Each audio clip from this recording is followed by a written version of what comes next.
The Panthers are close, but unfortunately, close doesn't cut it.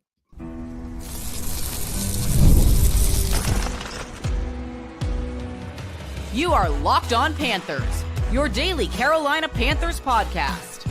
Part of the Locked On Podcast Network, your team every day. Welcome into another edition of the Locked On Panthers podcast, a part of the Locked On Podcast Network. I'm your host, as always, Julian Council, talking Carolina Panthers with you every Monday, Tuesday, Wednesday, Thursday, and Friday. Your team every day. That's our motto here on the Locked On Podcast Network. Thanks for watching the show here live on YouTube, where I am following every Carolina Panthers regular season game. Check out the podcast wherever you listen to your favorite podcast as well. And be sure to follow me, Julian Council, on Twitter at Julian Council, where on Wednesdays throughout the entirety of the regular season, only it looks like 4 more games left, I'll be answering your weekly Wednesday mailbag questions. All you got to do is either at me or DM me over on Twitter to get your weekly Wednesday mailbag questions in right now. Today's episode of Locked On Panthers is brought to you by Prize Picks. Go to prizepicks.com/LockedOnNFL and use code all lowercase LockedOnNFL to win $50 instantly when you play $5. The Carolina Panthers 16, the Philadelphia Eagles 22. The Panthers are close, y'all. They're close, and it's really hard to be discouraged by today's result, last week's result, and the week before that's result, as the Panthers 3 weeks straight have gone up against 3 playoff teams in the Philadelphia Eagles, who have now won 9 straight games and are 11-2, and right there in position to potentially be the number 1 overall seed in the NFC, going up against their division rival Tampa Bay Buccaneers, who are now 7-6, and Atlanta loses today, gets smoked by Sam Darnold and the Vikings, and it looks like Tampa is on their way to winning the division this season. And then against KC, a Chiefs team that had a ton of red and yellow in Bank of America Stadium a couple weeks ago, but were taken down to the brink by the Panthers. A Chiefs team has lost 1 time so far this season, and Carolina was right there with them. So 2 teams that could be in the Super Bowl this year, in KC, in Philadelphia, and another in Tampa that has been the class of the NFC South the last couple of years. The Panthers been right there with them the last 3 weeks, but have not won. Now, no moral victories in the NFL.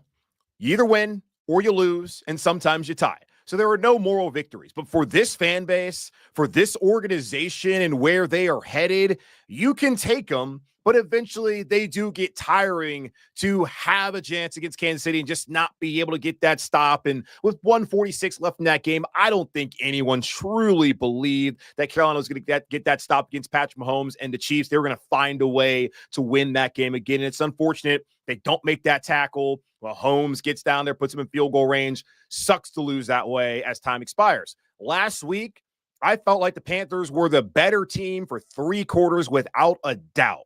And they gave it away there in that 4th quarter as the defense wasn't as stout. But Carolina, led by Bryce Young, went down the field, took the lead, just could not get that stop defensively to end the game regulation. They go to overtime. The Panthers get the stop defensively, but then Chuba fumbles, can't get that second stop, a game that they should have.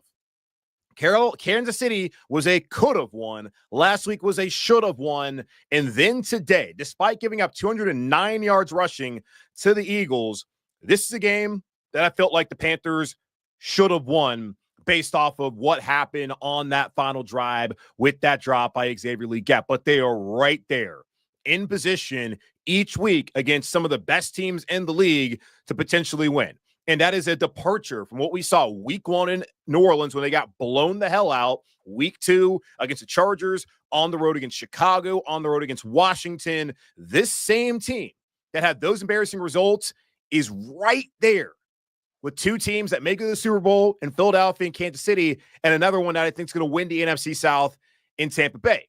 So it was coulda, woulda, shoulda, but certainly they should have had this one, I think, today. And who knows what happens if they score that touchdown on the final drive. They get the stop, which they were not able to get last week. They have to finish these games. Canales talked about that, the fundamental kind of things. But effort has never been a question when it comes to this team. Even when they were getting the doors blown off them early in the season, they continually played hard. They have not quit. And we have seen that turn things around with the win against New Orleans, the win in Munich against the Giants, and the last 3 results and how they've played. But it just has not been enough because guys like Xavier Leggett aren't finishing the plays that they have to finish. And that drop on that final drive is unacceptable on every level. And Dave Canales said he's got to make that play. It's not an easy catch. I understand it. You're trying to catch it. You're going to dive. You can hit the ground. I get it.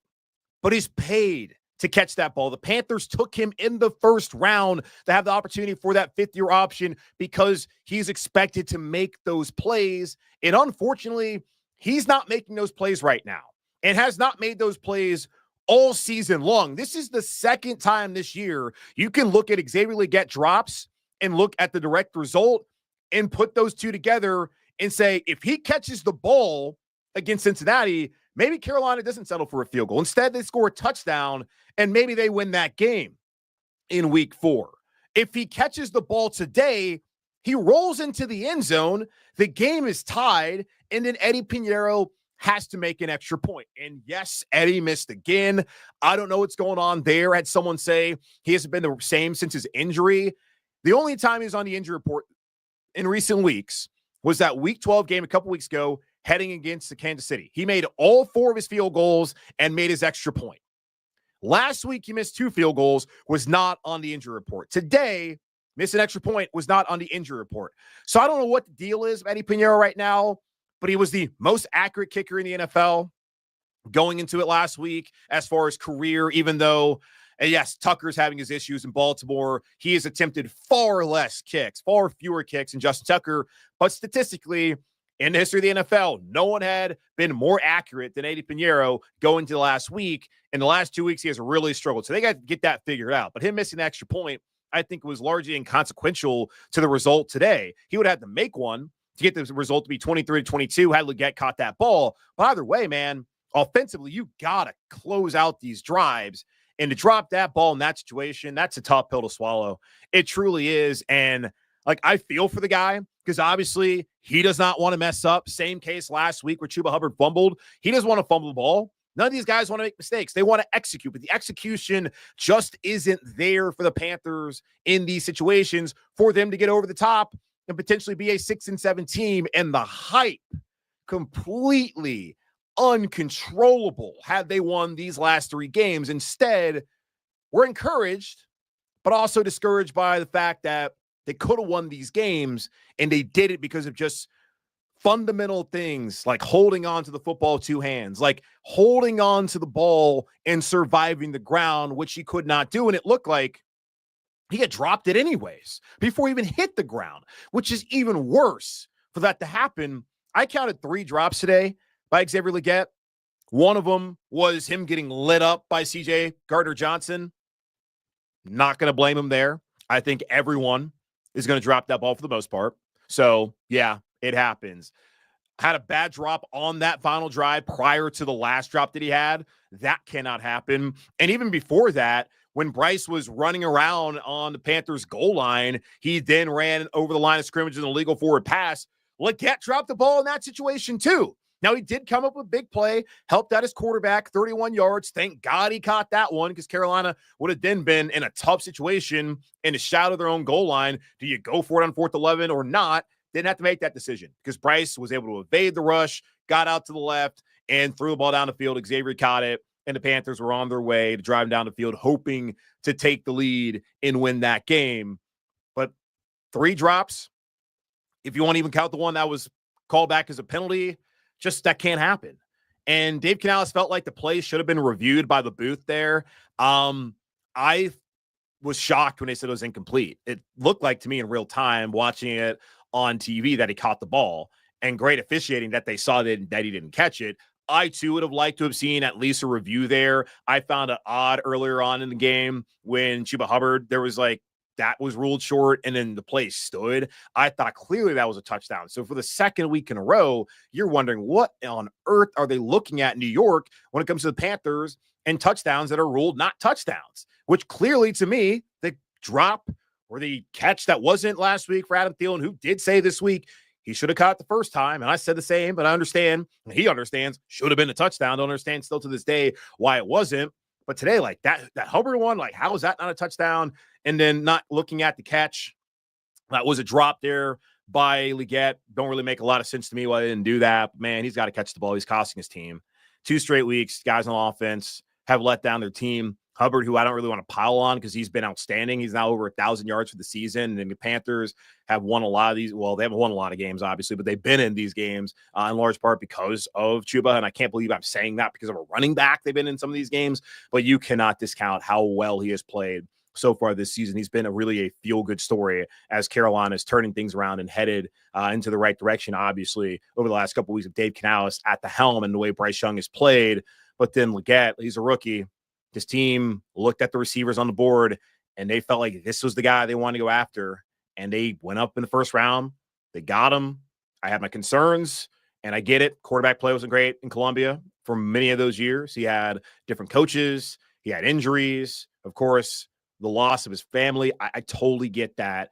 I had my reservations, and I'm not saying I'm out on Xavier Leggett because of the drops today and the drops that we've seen in the past. Only one of them, the one where the ball, he lost it in the sun there in Denver. That's the only time where it's ever been excusable. The rest of them have been inexcusable. He's the guy who's going to help this team down the road. Absolutely. He has to be a part of the future plans. He has to get better, has to get on a jugs machine, something Chuba Hubbard has been doing since his rookie year as he was struggling. The difference is Chuba's a running back, and he's not necessarily asked a lot of times to catch the ball in the backfield. Xavier Leggett's a wide receiver. It's right there in the job description. He's doing a terrible job with the receiving part so far this season as a rookie. Still plenty of time to improve. Hate that it happened today. Hate that it happened in past weeks, but it happened. And the reality is until the Panthers, whether it's Chuba, hold on to the football, Leggett, hold on to the football, or anything else that happens, until they're able to do those fundamental things, these are going to be the results. Just coming up short against teams like Philadelphia, Tampa, and Kansas City. But overall, they're close, and I am encouraged by the way things have turned around here over the last month and a half in Carolina, and I think you should be too, while also being pretty frustrated that they could not get these signature wins for Dave Canales in his first year in Carolina. The one thing I am definitely discouraged by is that injury to Jonathan Brooks. Non-contact in the first quarter, was carted off from the sideline, and according to Christina Pink of Fox on the broadcast, he was not in a good mood, as no one would be after what they dealt with him dealing with the ACL tear last year, battling back, and then having this injury today on Sunday. We'll talk more about that here in just a moment on Locked on Panthers. Time is our most precious commodity, so don't waste it scrolling through the same mind-numbing content for hours and hours. How can you spend it wisely to improve yourself? Our sponsor, Hillsdale College, is offering more than 40 free, that's right, free online courses, and here are just a few of the courses available to you right now. Constitution 101, the meaning and the history of the Constitution, Introduction to Free Market Economics, The Great American Story, A Land of Hope, The Rise and Fall of the Roman Republic. All of the Hillsdale's courses are self-paced, so you can start whenever and tune in wherever. Plus, you can go deeper with readings, quizzes, discussions, or just enjoy the lectures. Go right now to hillsdale.edu/lockedon to enroll. There's no cost, and it's easy to get started with that with Hillsdale. That's hillsdale.edu/lockedon to register. Hillsdale.edu/lockedon. You can now win up to 100 times your money on Prize Picks with as little as 4 correct picks. Prize Picks is the best way to get action on sports in over 30 states, including California, Florida, Georgia, Texas, and here in North Carolina. Sign up today and get $50 instantly when you play $5. You don't even need to win to receive the $50 bonus. It's guaranteed. Prize Picks is the best way to win real money this football season. Which players are going off, which ones aren't. Make your picks in less than 60 seconds and turn your sports opinions into real money all season long on Prize Picks. Download the app today and use code LOCKEDONNFL to get $50 instantly after you play your first $5 lineup. That's code LOCKEDONNFL to get $50 instantly after you play your first $5 lineup. Prize Picks, run your game. Back here on Locked On Panthers, shout out to the 164 people with me live right now on YouTube, where I am live following every Carolina Panthers game. And of course, you can check out all of the live episodes here on YouTube. And you can also check them out wherever you listen to your favorite podcast. Panthers falling in yet another close one, 22-16 on the road against the Philadelphia Eagles. Shoulda, coulda, woulda. the last couple of weeks. Felt like it was more of a could have won against KC, a should have won last week, and a should have won this week as Xavier Leggett cannot hold on to the football with Bryce Young. Made some great plays there at the end to keep this team alive, evading the rush, did that all day long, and then just Leggett couldn't hold on. Carolina ends up having a bad delay of game penalty. That was an issue procedurally all day for Carolina, getting the play calls in, having to call some timeouts. They were without a timeout at the end of the game. They only had like one, I think in the third quarter. They were already down only one timeout as Dave Canales challenged what I thought was a touchdown, but wasn't a touchdown. Then on the very next play, Chuba Hubbard gets in anyways. Would have loved to maybe not challenged it, considering the ramifications. And Canales talked about, wish he had that timeout. Would have been nice to slow things down there on that final drive for Carolina. Didn't have it. It's unfortunate. But the Panthers are getting better. They're right there, have an opportunity to win some of these games, just have not executed the way they need to in order to beat teams like Kansas City and like Philadelphia and hell, even like Tampa Bay, who they should have beaten last week and were thoroughly better than for 3 quarters.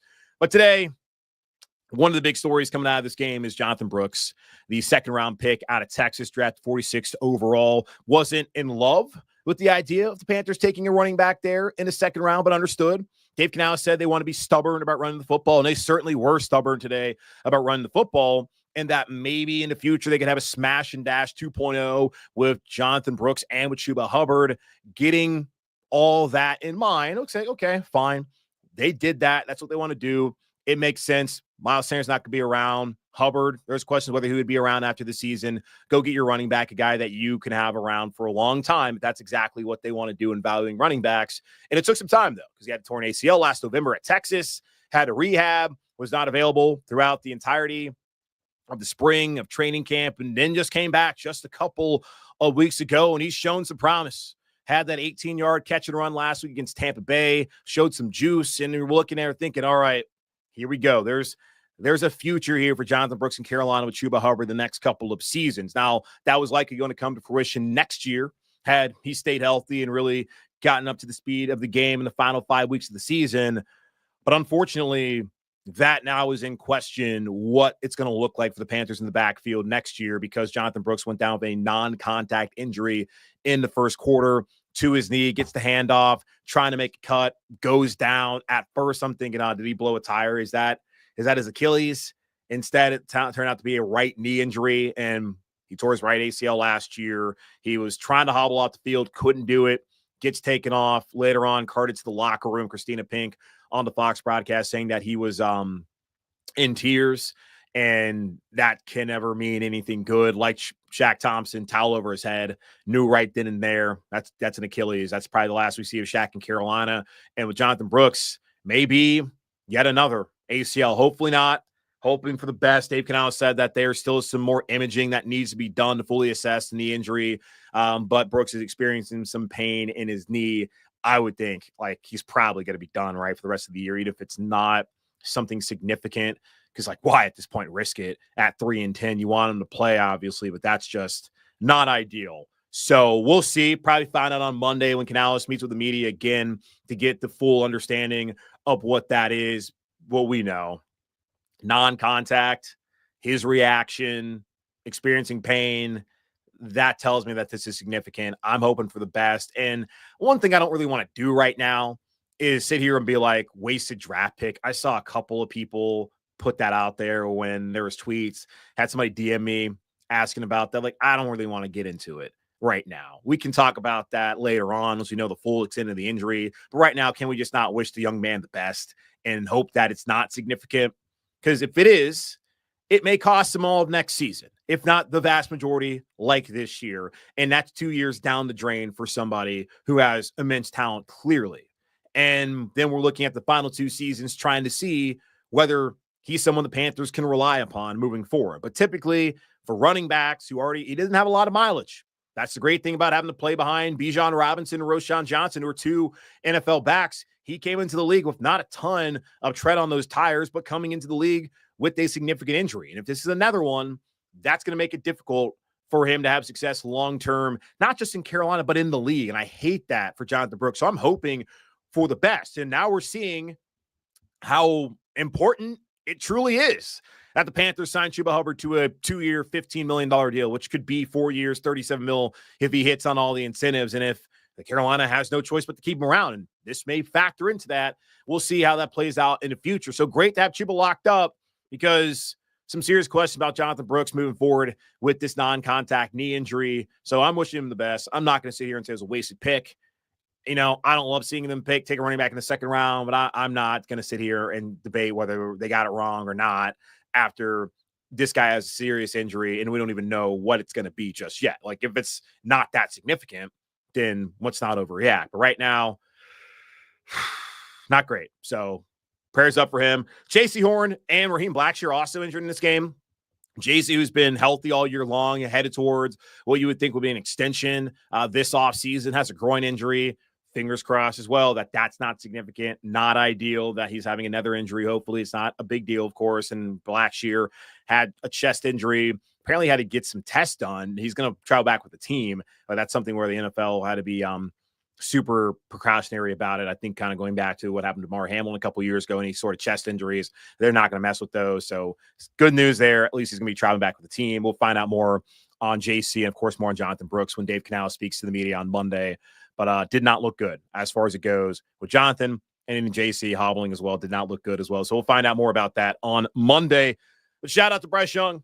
Did not take care of the football in one situation, but overall helped his team have a chance to win this game on Sunday. Adam Thielen as well looked great. And look at you, Dave Canales, finally going for it on fourth down. We'll talk about a few more things from this game here in just a moment on Locked on Panthers. Get ready to tackle the NFL action with FanDuel, America's #1 sportsbook, because right now new customers can bet $5 and get $150 in bonus bets if you win. The FanDuel Sportsbook app gives you everything you need to place live bets on the NFL all in one place. So when you get a hunch in the middle of the game, you can check out the latest stats, view live play-by-play, and so much more on the same page where you place your bets. And let me pull up what the line's looking like next week, as the Panthers are going to host the brutally bad Dallas Cowboys, and it's not right there in front of me, so never mind. Either way, I think Carolina may be possibly favored based off the way they played the last couple of weeks. We'll find out, and probably later today on FanDuel. Just visit FanDuel.com to join today. You'll start with $150 in bonus bets if you win your first $5 bet. That's FanDuel.com. Never waste a hunch and make every moment more. FanDuel, an official sportsbook partner of the NFL.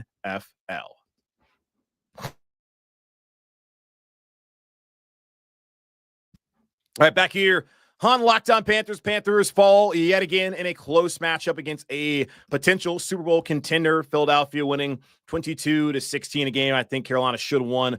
Xavier Leggett with a tough drop in this game, one that Dave Canales would have liked to have seen review, but also said he's got to catch that ball, and Leggett absolutely knows that as well. And let me, as I'm here live with you, see if anybody in the locker room has talked to him and see what his what he's had to say. Video here from Joe Person I'm looking at saying have to make the plays when they matter. Absolutely. And, Adam Thielen wants to tell Xavier Leggett every wide receiver has critical drops, basically telling him, look, man, it happens. Let's not be too concerned about it. Another update here. J.C. Horn's been dealing with a groin injury the last couple of weeks, seized up on him on a Jalen Hurts scramble late. So not ideal, but yeah, it happens. Guys drop balls. Guys don't make tackles. Guys throw interceptions. That's football, man. But he's got to be better. We know that, and I think he will be better. And he'll be better for it because of what he's had to go through. As we saw, Eddie Pinheiro had his struggles a couple of years ago in Atlanta, and then he had a long kick streak. And in the last 2 weeks, he's had his issues. And hopefully that does not continue. I think Eddie will be better for it or from it or whatever, but we'll see. All right, but Young and Thielen, we saw that connection all last year where Adam had over 100 receptions, 1,000 yards, only 4 touchdowns. He was the only receiver that Bryce Young could rely upon. And unfortunately, today we kind of got a glimpse of what we saw last year as Adam Thielen was truly the only receiver Bryce Young could rely upon in this game. But, man, shout out to both those guys for the way that they battled in this game. Adam Thielen, 9 receptions on 11 targets, 102 yards. He was outstanding today. And you saw it multiple times on third downs where Bryce and Adam were able to connect. He found Adam Thielen 3 times on third downs for 33 yards. And a lot of those were like 33 yards. Like that's like 3rd and 8 they had to convert. It was like a 3rd and 5. There's like another 3rd and 13 that was converted. At first, the refs spotted the ball incorrectly. They spotted from where, like, after he caught the ball and like after he lost forward progress and eventually put it back to where it needed to be. And that seemed like one of those quick reviews they do in New York sometimes. But Adam Thielen was right there on the money for third down. He had the fourth down with game on the line, 4th and 7. Adams able to convert. Bryce is taking the blitz, just throws it up there, makes a great play again. Like, we've been seeing those throws the last couple of weeks from Bryce Young as he's looked like Bama Bryce, and that is obviously not one of maybe the most important things that's happened over the last couple of weeks, even with the losses that now have Carolina sitting there with the 4th overall pick. If the season were in today, but the season obviously does not end today. Bryce has been playing well. Thielen looked good at the 4th and 2 on the Eagles 11, where the ball gets tipped as Bryce is trying to just throw it in there, just trying to throw a dart into David Moore, and Thielen catches the ball, gets crushed, holds on to it. Panthers end up scoring a touchdown on that drive. Just kudos, Adam Thielen. And you look at this receiving core and some of the issues that they've had. Like, Coker now has missed 3 straight weeks. Obviously, a lot of promise there. Hopefully, for the final 4 weeks, he can be healthy. JT Sanders played in this game. He only had 1 target, so he was not involved at all in the pass game today. And Leggett, too, like 8 targets, 2 receptions, so 25% like target. Like, that's not great. It's 2 receptions for 39 yards. You got to get more out of these younger guys. And I wonder, like, moving forward, as like it'll be a conversation that we have, what do the Panthers do? Do they keep Adam Thielen around for another season at age 35? Do they move on? I still believe that they need to bring in more receiving talent as you have these younger guys like Leggett, like Coker, and even Sanders as a pass catching tight end as they continue to mature. Go get someone younger than Thielen, but also someone who has talent to help out Bryce, because his receivers have let him down in some critical situations the last couple of weeks, like we saw today with Leggett. But Bryce overall, I thought he played well enough to win this game. Quite honestly, 19 of 34, 191 yards, touchdown, had the interception, only a 69.6 passer rating. Did he play as well as he played last week? No. Did he play as well as he played against Kansas City? No. But this is a game that you can, I think, overall win with. Now, the interception, not ideal, obviously, where he overthrows Adam Thielen. Chauncey Gardner-Johnson gets the pick, gets 15 yards there, sets up Philadelphia in Panthers territory, and then that offense does the rest. So you cannot have that takeaway in that situation, which led Carolina to be down at the half. Totally understand that. But it's like, I don't know. He's trying to make a play. I didn't really feel like it was one of those just like completely terrible picks, like throwing in triple cover or something like that. But first time, okay, he's thrown truly an interception since Denver. Didn't have any, he had the turnover against New Orleans, but that was Leggett not catching the ball, having it ripped from him. No turnovers against the Giants, no turnovers against Kansas City, and none against Tampa Bay last week. He's taking care of the football, and that was his first pick. I think they said 127 passes. That's what they said on the broadcast. At least that's what Adam Amin said. So that tells you Bryce Young's been taking care of the football better the last couple of weeks.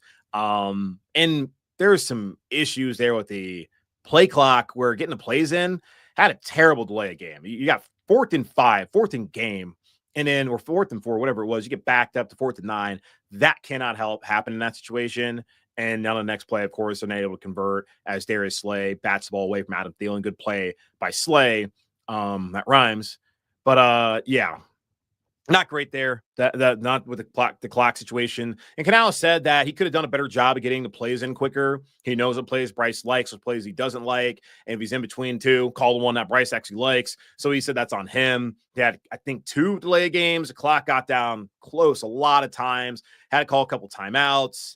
So that's procedurally, operationally something that they've improved upon, but took a step back today in this loss. But overall, I think Bryce Young is headed in the right direction. Not really a lot of complaints of any at all. Was able to run, show toughness, leadership. You saw him, he's fired up when they went for it on 4th down and goal, the touchdown, Tommy Trimble. I liking what I'm seeing from Bryce. I think everyone else as well in that building, and probably who's a fan of this organization, is liking it too. Aggressiveness from Dave Canales. I want to see that. I think I talked about that on Friday with the keys to victory. He finally did it today, man. So kudos to him. He opted to go for that 4th and goal from the 3. Bryce gets stepped on by Robert Hunt on 3rd and goal from the 1. He falls down. They go for it. He finds Tommy Trimble. And there were some good play calls. There's one where, I don't even know what even the route would be, where it's kind of like a crosser, where it looked like David Moore was originally going to block, and then he goes and crosses. Bryce throws it up to him. Some good play calls, I thought, from Dave Canales, and a lot of people like complaining about it. especially when it comes to the screens. Totally get that. The 3 ones we saw in a row against the Saints, I thought that his aggressiveness there was great. Had a 4th and 2 from the 11 we talked about. That got tipped, and Adam Thielen catches that ball instead of kicking a field goal. They were down 14-10, I believe, at that point in time. And instead of going down 14-13, they end up scoring. Pinheiro missed the extra point, of course. But I love that. The 4th and 2 from the Eagles 27. They don't convert. He was targeting Xavier Leggett, but I like that he went for it. I love the aggressiveness. The Panthers, again, today, I believe they were, 3 for 5 looking back here at the stats, 2 for 5 on 4th down. They were 2 for 2 in the red zone, 2 for 2 on goal to go situations, were 3 for 10 the last couple of weeks. So they improved upon that. So they did a lot of things that I wanted to see as far as being aggressive on 4th downs, converting in the red zone, just still a couple of areas that are holding this team back and have them now sitting at 3-10. So they're close, y'all. They're close. Hate to come up here and keep talking about losses because this is my 4th season doing this, and every year has been a double-digit loss season. So we got, what was it? 5-12 year one, 7-10, 2-15 last year. Yeah, the losses, it's a lot. So would love to come up here and talk about wins. And I think we're getting closer to that being a possibility. And I do think in the last 4 weeks of the season, I'll be up here talking about some wins. I think they can beat Dallas. I think they can beat Arizona. I think they can beat Atlanta. I think they can beat Tampa Bay. I think they can still find a way to triple their win total. But they got to catch the ball. They cannot fumble. They have to tackle. The run stopping is not going to get better. Totally understand that. Areas they need to improve upon. But the effort has never been an issue. It's just the execution, and we'll see if they can execute over the final 4 weeks of the 2024 regular season. All right, it's going to wrap up this edition of the Locked On Panthers podcast, part of the Locked On Podcast Network, hosted by yours truly, Julian Council. Again, y'all, subscribe or follow the show for free on YouTube or wherever you listen to your favorite podcasts. And be sure to follow me, Julian Council, where right now I want you to send me some weekly mailbag questions at Julian Council, either at me or DM me over on Twitter to get those questions into me right now. But in the meantime, be safe, be happy, be whole. As always, keep pounding. And I'll talk to you on Monday, where we'll continue to recap this game, review the keys to victory, and get an update on Jonathan Brooks and on J.C. Horn.